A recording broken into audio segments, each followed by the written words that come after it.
بسم اللہ الرحمن الرحیم، اللہم صلی علی محمد و آل محمد۔ ویوز، آج ہم بر صغیر پاک و ہند کی تاریخ کے ایک ایسے بزرگ کے بارے میں بات کرنے جا رہے ہیں جنہوں نے ظلمت کو، ناانصافی کو،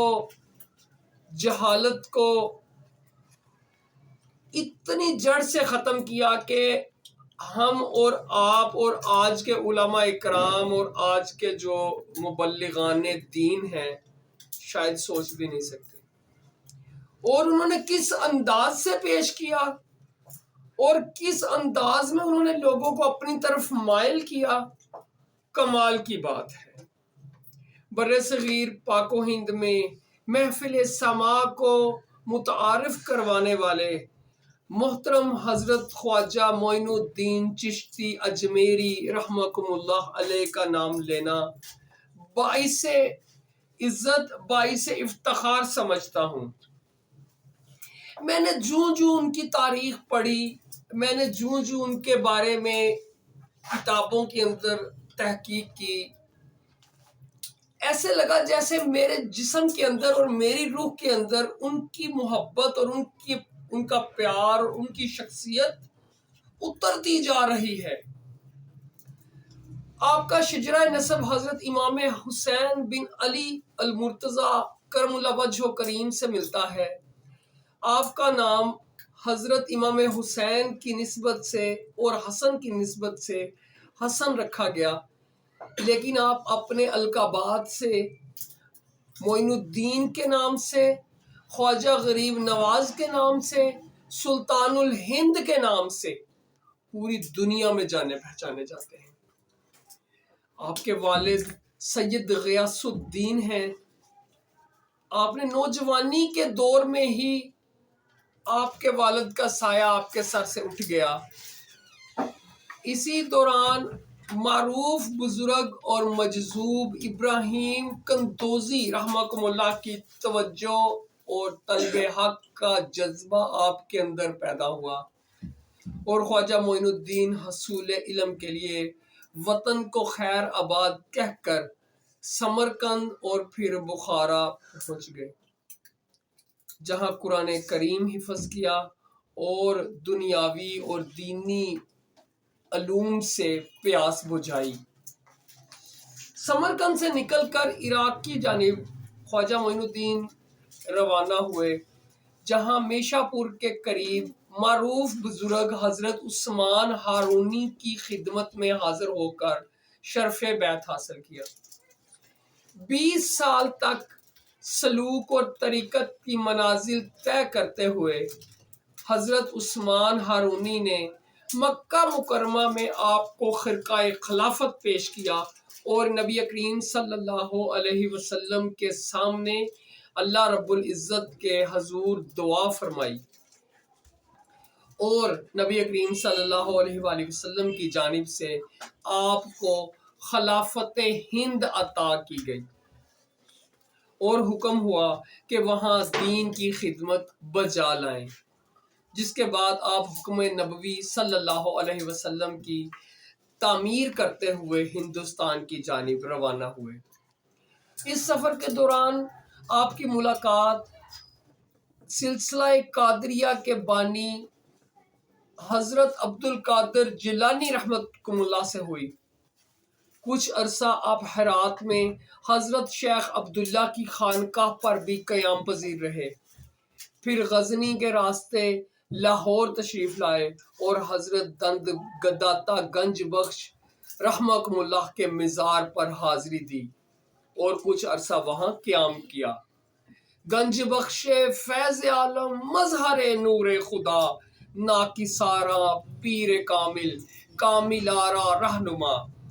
آپ 573 ہجری کے بعد سلطان شہاب الدین کے اجمیر پر حملے کے بعد اجمیر میں تشریف لائے۔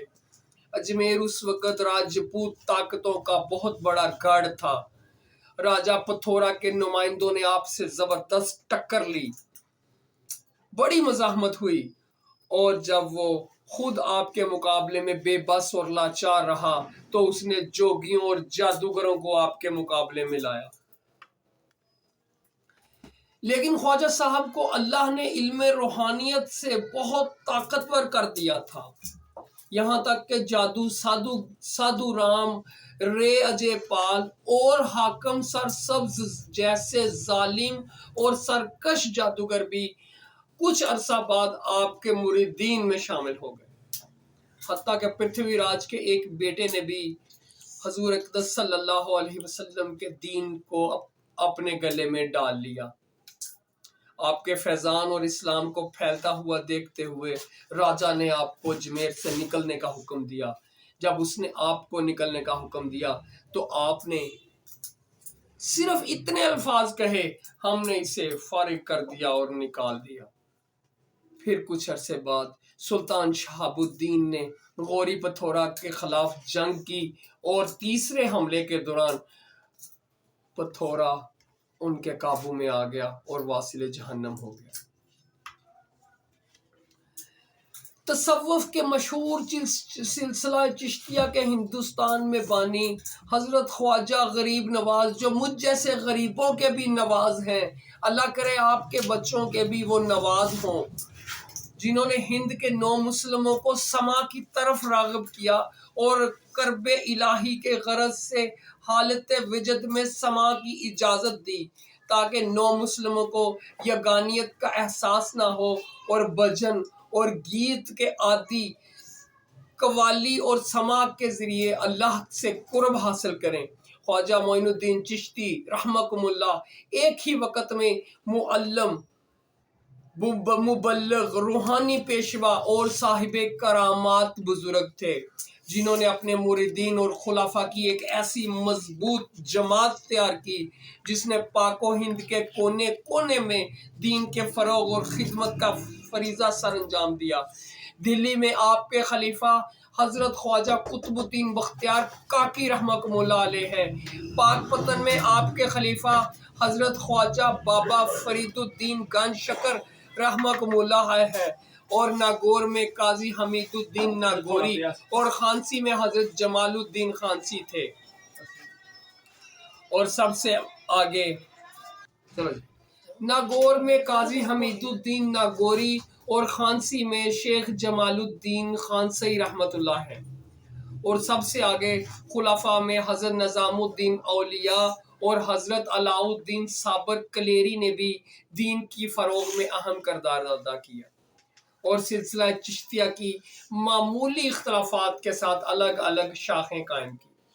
سلطان الہند حضرت خواجہ معین الدین چشتی اجمیری رحمۃ اللہ کا فیضان نہ صرف ہندوستان بلکہ پوری دنیا میں پھیلا ہوا ہے۔ ان کی تبلیغ اور کرامات کی وجہ سے لاکھوں لوگ مسلمان ہوئے۔ آپ کے علم و فضل اور تعلیمات کا فیض آج بھی جاری ہے۔ ابو الفضل آئین اکبری میں لکھتا ہے، آپ اجمیر شریف میں گوشہ نشین ہوئے اور ہدایت کے بے شمار چراغ روشن کیے۔ آپ کے فیض سے لوگوں کی بڑی لوگوں سے ظاہر ہوتا ہے کہ حضرت خواجہ معین الدین کی زندگی بڑی سادہ تھی۔ ہندوستان کی سب سے بڑی روحانی، سماجی اور فلاحی انقلاب کا یہ بانی ایک چھوٹی سی جھونپڑی میں نہایت سادگی کے ساتھ زندگی بسر کرتے اور اکثر اوقات روزے میں رہتے۔ حضرت خواجہ معین الدین چشتی نے کوئی مستقل کتاب نہیں چھوڑی۔ خواجہ معین الدین کی زندگی اللہ اور اللہ کے رسول سے محبت اور قرآن پاک سے محبت سے لگاؤ میں گزری۔ آپ کے چند اشعار، در جانے جو کرو منزل جانان ما محمد، صد در کشاد دل از جان ما محمد، از درد زخم اسیان ما رچا غم چو ساد، از مرہم شفاعت درمان ما محمد، مستفرق گناہیم ہر چند ازر خواہیم، مرمردائے چو کیاہیم باران ما محمد، ما طلب خدایم بر دین ما صفا،